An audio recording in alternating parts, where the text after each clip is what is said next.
cheese sandwich, a nutritious lunch. Yeah, how about that? Coffee, sleep, crunchy pretzels, candy. Somebody wanted candy, but they could instead have healthy fats in their life. That's absolutely true. Anne says ice cream, and I have no idea. Guys, Anne is in deep trouble. She's in serious trouble. Man, I don't know what to do. I mean, you got to have your ice cream and you don't have an alternative. Well, hold on a minute now. I can tell you that when I stopped eating ice cream some 30 years ago, it was actually really difficult. That left me with ice cubes, really. That was about it. But today, there is a wide variety of non-dairy ice creams that are just truly, that are sweetened responsibly, that are really, really delicious. So there are other forms of ice cream that can be significantly better. That's one way to look at these cravings, is sometimes you can simply find a better version of the thing that you're craving. Let's take a look here. Now, a lot of you guys have put this one down: chocolate, coffee, something else that you really needed more sleep. This is a terrible irony, but if you are not getting enough sleep, then you are going to amplify cravings for the dysfunctional. And so there's a real like lesson in that it's time for us to focus on getting better sleep, both quantity and quality. Very important to be working on that. Let's see here. Wow, Alice from Israel. I love that very much. Ice cream or chocolate, but what I really need was a hug. Yeah, see, that's an example of an emotional hijacking of one of your physical cravings. So what's happening here is that what she really has is a need for some affection and a hug, and then somehow that emotion is hijacking her physical cravings, and boom, next thing you know, ice cream or what have you. Now, that doesn't mean she can never have ice cream or chocolate ever again. But what I'm going to suggest for every one of you, when you look at all these different things you guys have written here, what I'm going to suggest is you just insert a step for now. We're going to go through some really cool stuff all this week, but I just want to give you one little bit of homework. And this is the little bit of homework I want you to have. I want you to start inserting what your body really needs before you have the thing that your body wants. Okay. So for example, your body wants, in this case of Alice, her body wants a hug. It wants some love. It wants some affection. It believes that it can get that from, say, ice cream or chocolate or something like that. And I'm saying, for now, don't put a bunch of effort into trying to take out the bad stuff. Don't put a bunch of effort in trying to not eat it. What I would rather that you do is take a look and say, yeah, but what does my body really want? What does my heart really want? What does my every cell in my body really want? Oh, in Alice's case, what she really wants is a hug. What she really wants is some affection. Then, if she still at that point wants the chocolate or ice cream, she should go for it. She's going to notice one of two things. One is that she might not want it anymore because she satisfied the need. Or the other one is she might not find it that enjoyable anymore because it was no longer filling a need. And this is a very important thing for you guys to recognize, is that your cravings are really just outdated messages. They're just outdated messages. Here's a common one I've seen in the list here. I want some candy, sweet stuff, some kind of garbage sugar, when instead what I could be doing is eating fruit. That's a really good example. We have a powerful craving for sweet, humans. Some of you have more of a sweet tooth than others, and some people feel, I don't really like sweet stuff. Maybe. But generally speaking, as a species, we do have a craving for sweet. And if you think about that, well, candy didn't exist. Matter of fact, basically nothing existed that was sweet except for two things: fruit and honey. That was it. For thousands and thousands, for tens of thousands, for millions of years, that was it. And so guess what those two things can be? Healthy and nutritious as part of a seasonally balanced diet. No question about it. Not only that, they could have been incredibly important to our ancestors. If you didn't eat fruit in the fall when there was fruit everywhere, then you might not have put on any fat and you might have died in the winter. And so it's your ancestors that had the strongest cravings for sugar that managed to survive the tough winter conditions. But guess what they passed on to you? The craving for sweet, right? Now, how do we address the craving for sweet now? Well, basically, we address it with the crack cocaine of the sugar world, and that is refined sugar, corn syrup, and other rubbish. So again, what are you really asking for when you're looking for something sweet? You're actually looking for a piece of fruit or maybe a little bit of honey. So the homework really is very simple. Identify the craving and the want. And the want is often the dysfunctional thing, right? The want, but then to insert the need between the craving and the want. So you've got this craving and it's like, oh, I really want some chocolate. Or I really want some sweet stuff or ice cream or something like that. Okay, hold on a minute now. I'm going to have some fruit. I'm just going to have that. Doesn't mean I'm not going to eat the other thing. Doesn't mean I'm not going to have it. It means that I'm going to have it after I take care of the physical need. And another way to think about this is that if you go to the store to buy something and you have only a limited amount of money, what you're going to do is buy what you need first, and then you might then buy what you want if you've got any money left over. That's the same approach that we want to take here. Does this make sense to you guys? Or you guys, who's up for the homework? Who's on for this homework? Who's going to insert the need between the craving and the want? Who's going to do? Oh, wow. Okay, it looks like we got some pretty intense. We got some pretty intense activity here. That's excellent. All right. Now, I want to recap this. It's a very important thing. I want to introduce you guys to a principle, and the principle is called the evolution gap. And the evolution gap is the gap between your instincts, your emotional and your physical instincts, your genetics, and the level of change in society. That's called the gap. And here's how the gap works. For millions of years, it made sense for you to crave sweet things. It made sense. It was a good thing. It was important. It made sure you got your share of the fruit. It made sure that you got to fatten yourself up and get ready for the winter. It was important. And then agriculture comes along and technology and now planes. And now, like even in my lifetime, when I lived in Ireland, the only fruit that you could buy pretty much year round, just about the only thing that I could find there year round was oranges. They were bringing them in year round from different places. When I got there, bananas were there sometimes and not there. You'd never see a mango. By the end of a year of living there, they'd gotten to the place where just about any fruit you could imagine you wanted was available year round. That is the gap. You see, what happens is that in nature, you have this powerful craving, but then the season changes and the craving's gone. Well, actually, the craving isn't gone, but the thing you could satisfy the craving with is gone. And so you might be sad for a few days, but then you move on with your life. And that's good for you. It's good for you to take a break from that thing. Even fruit every day wouldn't be a good idea. But today, we can slam ourselves every single day. We can satisfy our cravings every single day with the most dysfunctional things. And so that's why what we want to do, just simple step for today, simple step. Identify the want, translate for the need, and put the need in front of the want. And then if you still have the want after you've addressed the need, go for it. Have it. Have it with consciousness. Have it and celebrate it, and don't even regret it. Have it with reckless abandon. Love yourself for doing it, because that is the beginning of freedom. Freedom begins with you taking care of your body's needs, addressing the cravings consciously. And then, yeah, if you still have an emotional desire or need for something, then you might take a look at it. You might still have it. But I will tell you, first of all, you might not want it, as I've already said. But the second thing is, you just might find that whatever that thing is, the bread, the cheese, the candy, the cookies, the ice cream, whatever it was, you just might find that it's a little less enjoyable, a tiny bit less enjoyable, when you've taken care of the need first. And if you begin to notice that it's the tiniest bit less enjoyable, you might begin to be making change. You might be at the beginning of really carving out some real freedom for yourself. Because the trouble right now, think about this, if you have a strong craving and you satisfy the craving with something dysfunctional, your body feels very satisfied. And so you're going to keep doing that.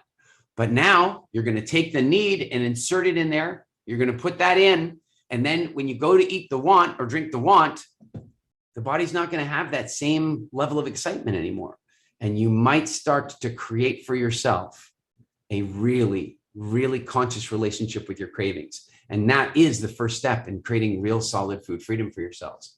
Now, I want to go through the notes here and see. I just saw Cheryl Lynn says she's doomed. I'm pretty sure I missed something earlier, but I'd like to know why she's doomed. But if you guys have any questions, pop them in the chat here. I want to make sure I can get to them. I'm looking at your comments here. Yeah, I see a lot of you guys talking about salt. Listen, something very important for you to know about salt. Salt has been villainized. Like salt's bad, salt's evil. Nope, not so. You need it. It's incredibly good for you. There are some people who react heavily to salt and it causes a blood pressure spike, about 10% of the population. And my guess about that is that they have an unhealthy relationship with carbohydrates in the first place. Salt is good for you. And if you're craving it, I would suggest you want to make sure you get some in your diet. Of course, the more natural it is, the better, rather than processed table salt all the time. I'm not saying you can never have it. I'm just saying some, nice pink Himalayan salt or Dead Sea salt, that kind of stuff is really good for you. Leslie's on to a very important point. This relates to food.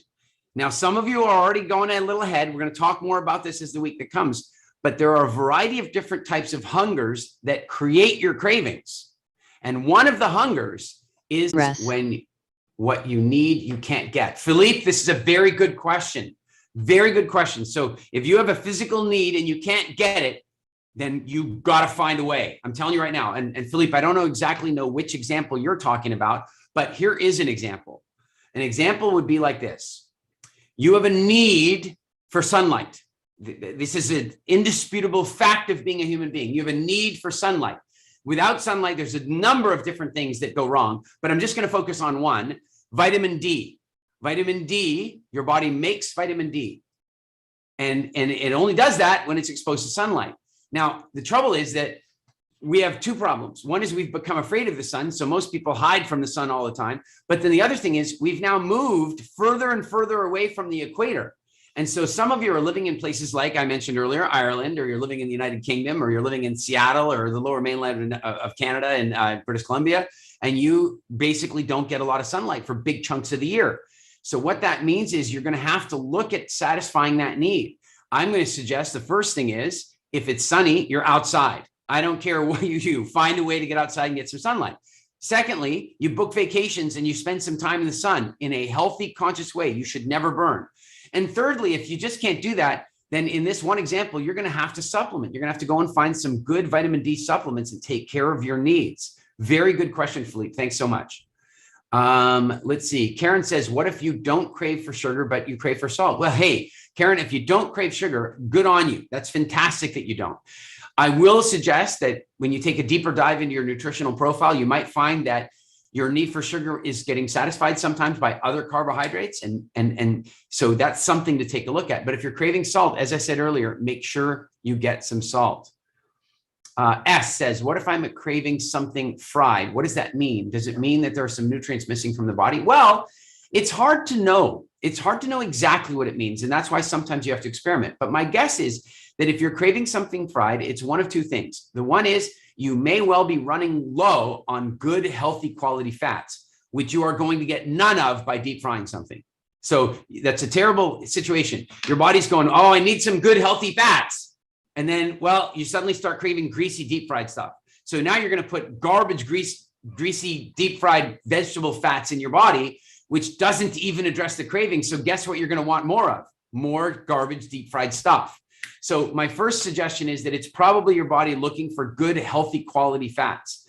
The second possibility is that you have an emotional or childhood linkage to deep fried stuff, like your parents took you to KFC for 11 herbs and spices, or Kentucky Fried Chicken, or whatever, or chicken nuggets at McDonald's, or something like that. And there could be a childhood relationship with the deep fried things that you want to unlock and take a look at. We're going to talk more about the psychological relationships to craving soon. Let's see here. Brigata says, as a vegan, I can't imagine not having fruits every single day.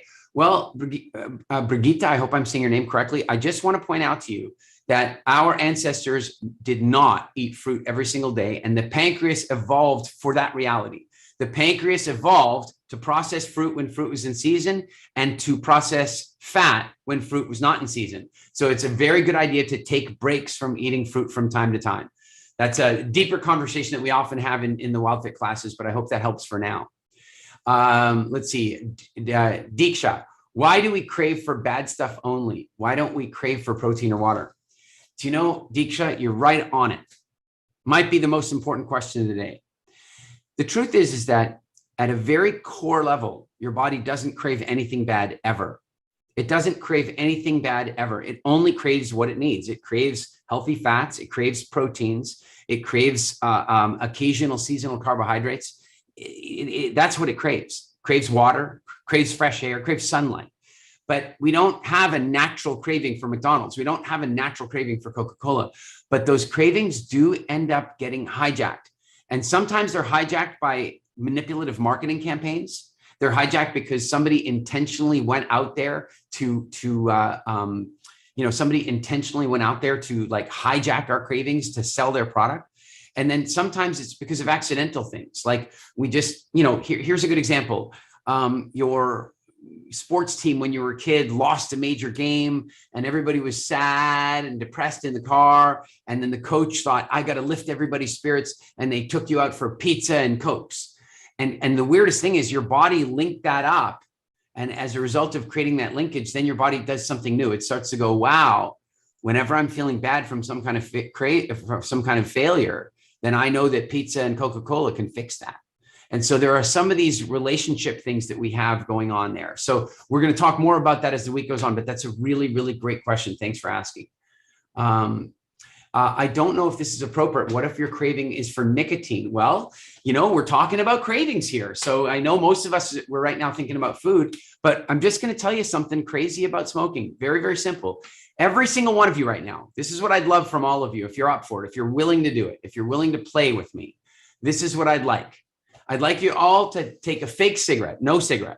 And I'd like you to just breathe the way a smoker does when they first light. And I'm going to show you just in case you don't know. And this is, this is really for any of you who are currently smoking, but even if you don't smoke, you're going to like this exercise. Here's the way somebody lights their first cigarette of the day or their first cigarette after a while. They've got the cigarette in their hand. They light it and they use suction from their mouth initially. They go, and they use suction from their mouth to catch the flame. Once they've got that, they don't want to breathe right away, especially if they're lighting it with a match, because then they inhale all the sulfur and stuff. So once it's lit, now they get ready to take their first drag, and it goes something like this.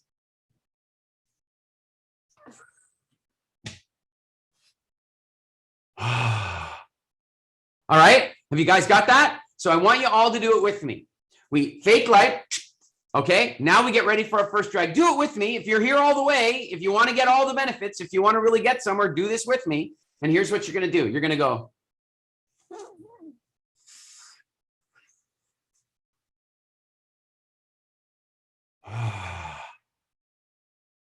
Everybody do it and tell me how you feel.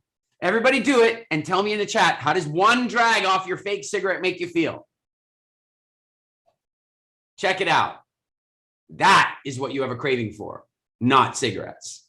Nobody has a craving for carcinogenic garbage smoke in their lungs. Nobody has that craving. What they have is a craving for this feeling. I'm just going to read it in case you're cool, relaxed, calm, chilled, relaxed, quiet, amazing, fantastic, calm, safe, relaxed. By the way, how do you think you would feel if you sucked a bunch of smoke into your lungs? Stressed, poisoned, toxified. All right. So I don't know if I'm saying your name right here, Ziaudin. I hope that answers your question. I hope that gets you on the right track. Nobody craves a cigarette. They crave relaxation and fresh air. Is it, let's see here. Oh, wow. I'm lost in all the questions here. Is it okay to fulfill a craving for just a piece of chocolate rather than binge on it? This is a great question. This is from Alpa bin Shakinya.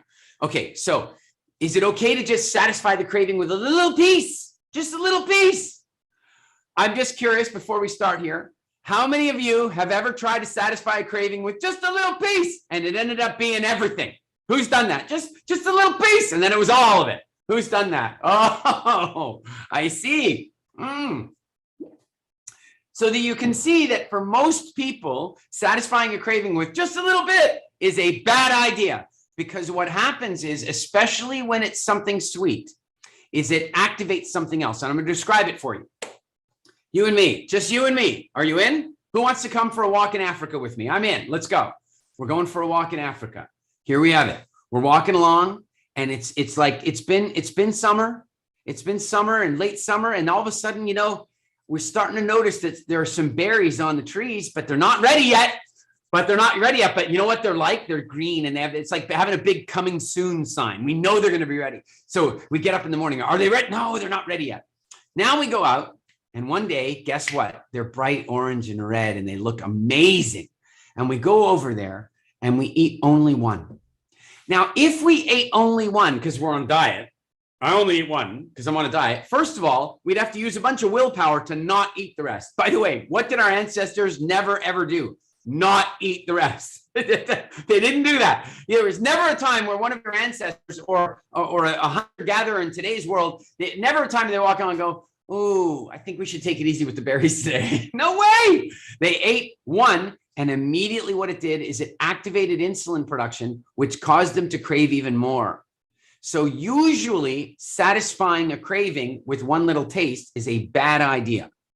Now, there is an exception to that, and it is the exception that comes exactly from Alpa's question here, and that was, what about a little piece of chocolate? If you are eating super high quality cacao, like 80% cacao and not sweetened with like refined sugar, then yes, I have noticed that a lot of people. So Recording for in fasting, progress. what we really want to do with fasting to manage cravings is two core things. One is drink a lot. Drink a lot. The more you're drinking, your stomach is nice and full and you're not dehydrated, and that'll help a great deal. And the next one is stick with it for at least 2 or 3 days, because then you'll find that the cravings typically start to break anyway. That is not a good recommendation for life, but it's not a bad recommendation for fasting. Let's see here. Any idea why these days so many people are living in sunny areas like Southern California have low vitamin D levels?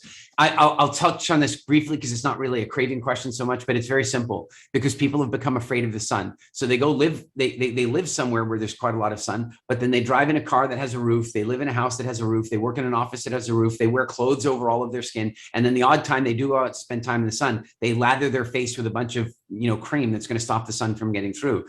Then they end up with vitamin D problems. There's another reason for vitamin D problems, and that is that your body requires certain precursors to make vitamin D. So if you're malnourished and then you go get sunlight, then you're still not going to be able to make vitamin D very well. So the key things are being really well nourished and getting a good amount of sun directly on your skin with the least amount of clothing that's legally allowed wherever you happen to be.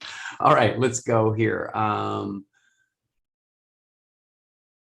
Oh, bedtime snacks. I saw that one pop up quite a bit here.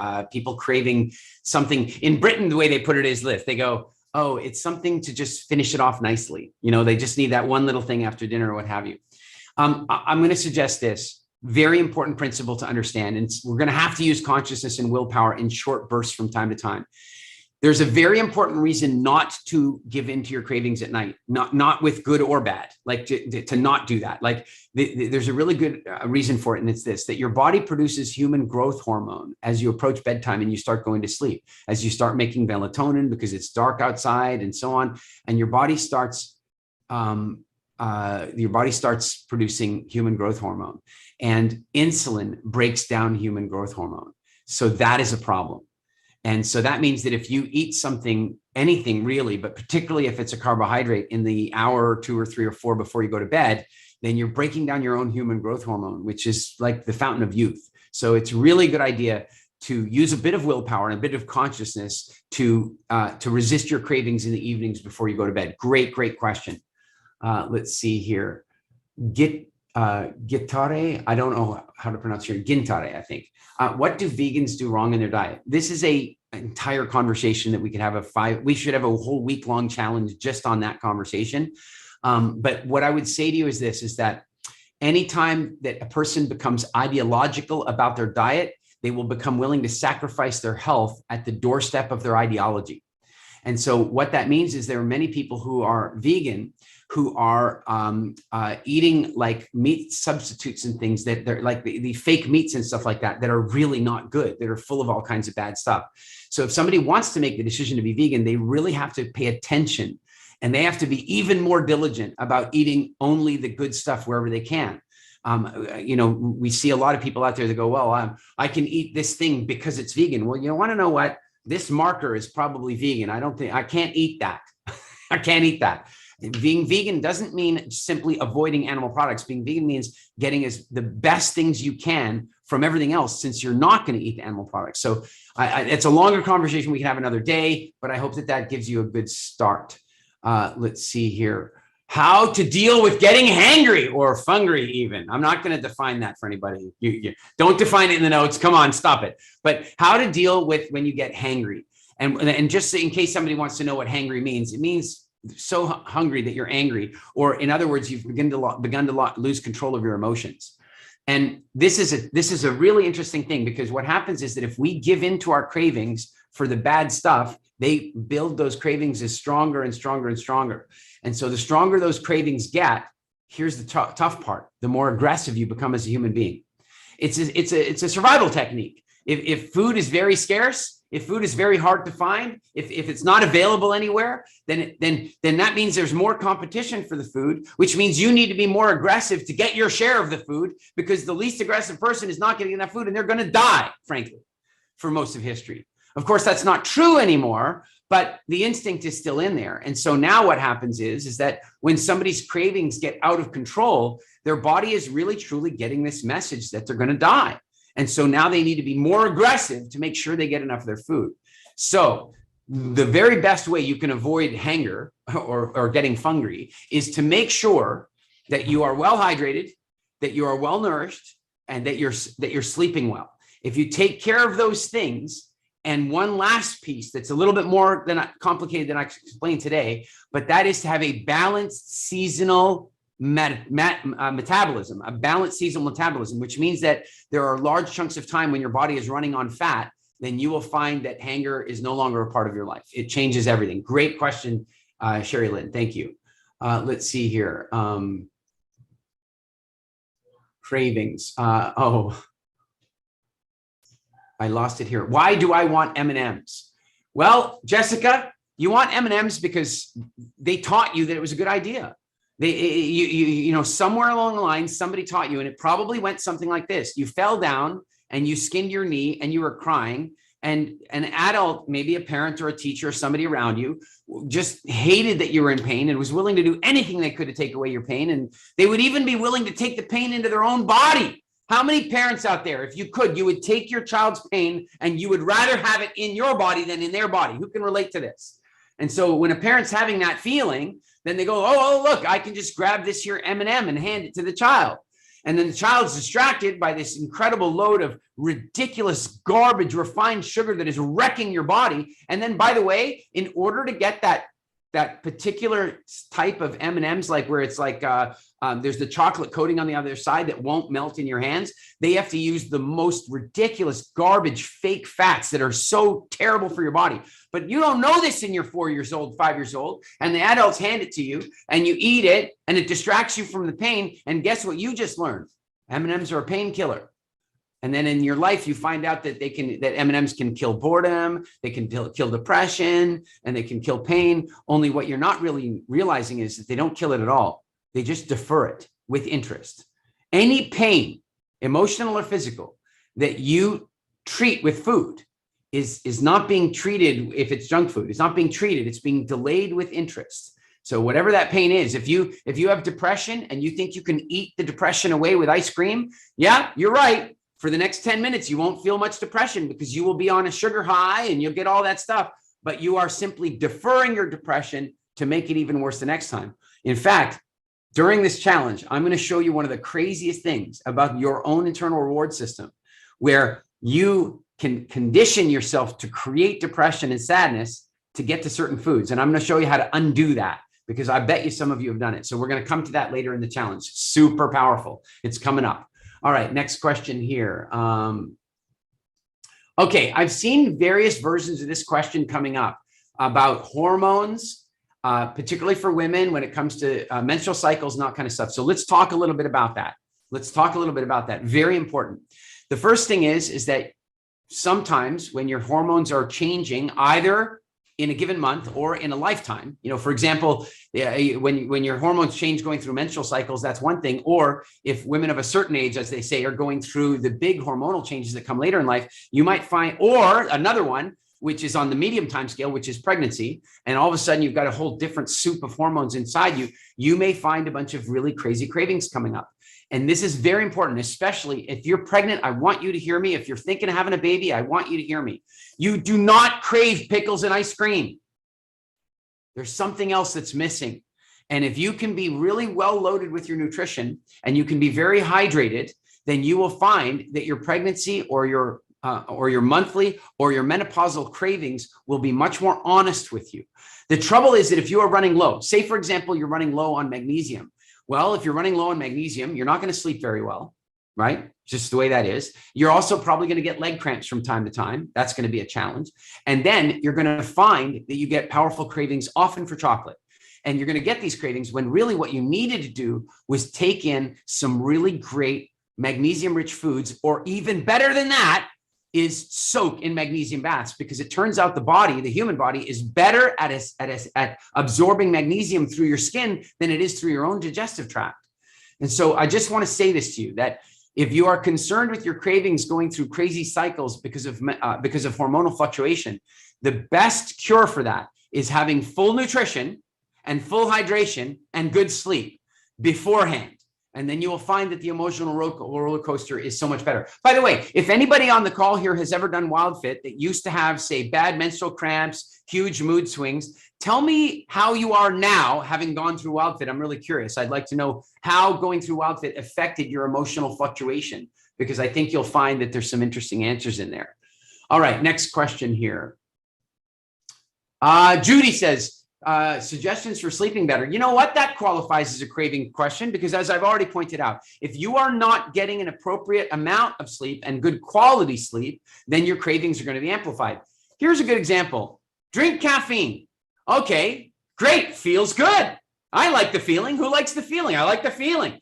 But then the trouble is that you don't sleep properly. Now, I know some of you are going to say that you do. You can fall asleep. You can drink 2 cups of coffee and go to sleep. Yeah, some of you can. But that forgets that there are different types of sleep. That forgets that there are different qualities of sleep.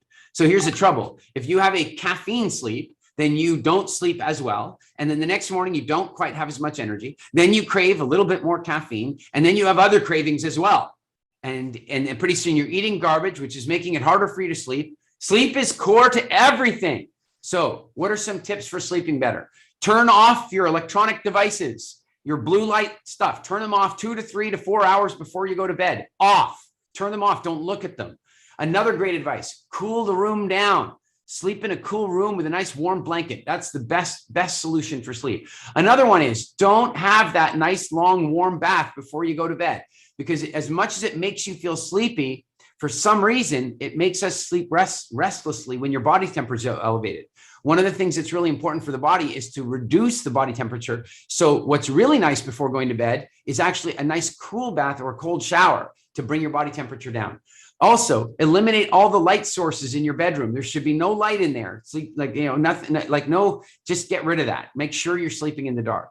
Judy, I hope that helps. There's obviously, we could do a whole webinar just on sleep, but we'll leave it at that for there now. Let's see. Next one is, Okay. Megan, I love it. Question after my own heart. A question that is at the center of everything to do with food freedom. And here it is. Megan says, what to do when a craving kicks in and you unconsciously reach for the item? How can you intercept the habit? This is so important. Everybody listen to me now. Are you guys with me? Here we go. You have the ability to eat automatically and unconsciously. And the reason you have that ability is that for the vast majority of our history, we have both been the hunters and the hunted. We have been both the hunters and the hunted. We've never been totally at the top until very recently. That meant that, yeah, we would go hunt something, but then we had to be really careful, or we'd be gathering. We'd have to be really careful that some big cat wasn't coming along to eat us. And so as a result, we do not often in nature grab a piece of food, close our eyes, and just, I'm going to just eat that and be fully conscious of the eating experience. We don't do that very often. Mostly what we do is we eat a bit the way people eat popcorn in the movies. And if you think that I'm exaggerating, watch your friends the next time you go out for dinner. Watch your family the next time you're sitting at the dinner table. Notice that for the vast majority of the meal, people are eating and talking. They're just eating, chewing, talking, eating, chewing, talking. The one time they stop is when they take the first bite of something. Yummy. They take that first bite and they go, wow, that is yummy. And then the second one. And then by the fourth one, they're just talking again. Now, this is very important because the ability to eat unconsciously like this has been a survival mechanism. Very important survival mechanism. But now the trouble is that there's so much junk around us that we can now stuff our face with junk. So Megan, here's what I want you to do. What I want you to do this week, this is simple, just during the challenge. When you have the craving, you find yourself automatically reaching for that thing. I'm going to guess that as a result of this conversation that you and I are having right now, that it's possible that a little voice might pop in your head and it might go, Megan, WTF. There's a chance that in the back of your voice somewhere, you're going to hear, Megan, what are you doing? And all I'm going to ask you to do is that if you hear that little voice, whatever you've got in your hand, if you are walking to the fridge, you stop.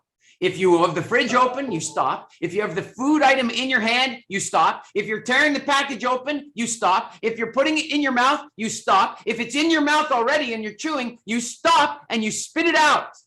And you just go, stop for a minute. I can have this, but not until I first get the need taken care of. And I'll bet you that if you do that for a week, your life will be completely changed. That's my bet. I want to know the results. Who's willing to give that a try? Let's see. We'll see. All right. Sounds like a few of you are in. All right. Let's see here. Rock says, what is the craving for fat? Well, Rock, it's the craving for fat. Good answer. Okay. But no, wait, Rock, like, hang on a second now. What is the craving for fat? Well, let me use a metaphor for you here. What is the craving for air? Well, the craving for air is actually the craving for oxygen. Yes, the craving for oxygen. And so now you're breathing to get that oxygen, but you're also breathing in some carbon dioxide, some nitrogen, and some other things that are just floating around, and dust for that matter. And dust is mostly, never mind. But the point being is that there's a lot more that you're taking in than just the air. But hold on for a minute now. If you're in a room and there's a fire burning and there's toxic smoke, you can hold your breath using consciousness and willpower. But eventually, your body will force you to breathe because the craving for oxygen is so strong that your body would rather try to breathe the toxic smoke than live without the oxygen. That's how strong cravings are. Matter of fact, you could be 20 feet underwater. You could be way under the water holding your breath. But if you don't come up, your body is still going to try to breathe because the craving for oxygen is that strong. Now, fat, your body is craving fat, just like your body is craving oxygen. But the trouble is that there's good fat and bad fat, just like there's good air and bad air. And the trouble these days is that we have a huge amount of terrible fat. Seed oils, vegetable oils, highly processed oils, they're all bad. There's nothing good about them. Trans fats, manufactured artificial trans fats, there's nothing good about them. The only fats that your body really wants is the fats that naturally occur in nature.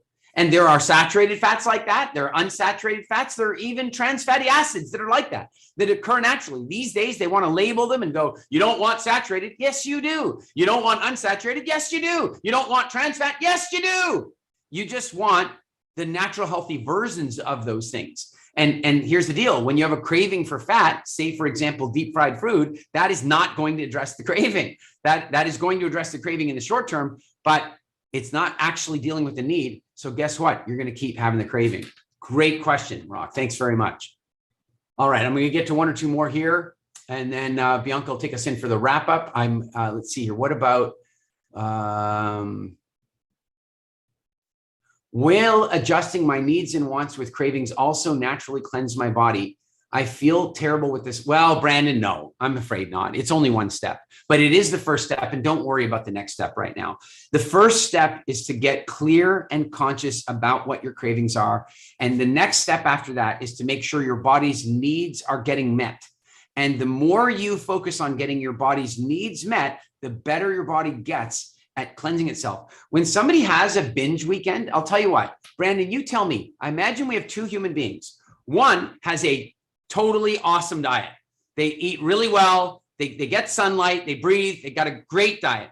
The other one has a marginal, normal, westernized diet. All right. Now, the two of them are friends and they go out on the weekend and they eat a bunch of junk. They go to a sporting game and they have a hot dogs and churros and maybe they even have they drink a little bit of alcohol and they really partied up all weekend.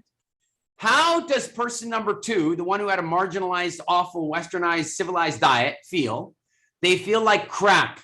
They feel like they need cleansing. They feel like they're toxified inside. How does the other person feel?